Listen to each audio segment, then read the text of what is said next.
Diba na dito tayo sa recto? Nasa Quiapo tayo. Ay, Cap. Ah, recto nga. Quiapo nga eh. Ang kulit mo naman. Oh, kawa ka mo to.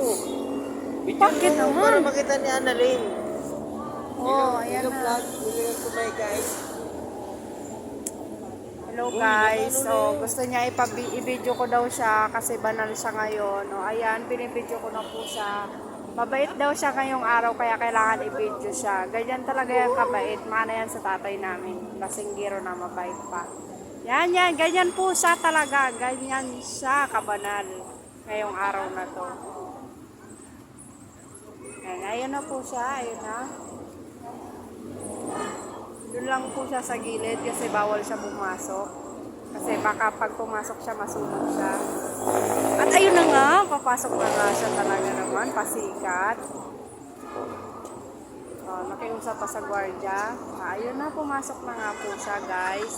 Nandun na siya sa loob ng simbahan. Sa awa ng Diyos, hindi pa siya nasusunog. Napakabait talaga naman. Ganyan po siya kabait. Diba? Lumabas din po siya agad.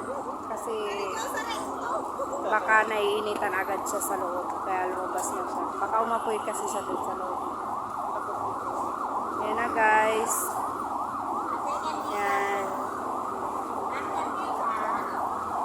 Tama na. Masyado nang mahaba tong video ko para sa kanya. Ikakat ko na to.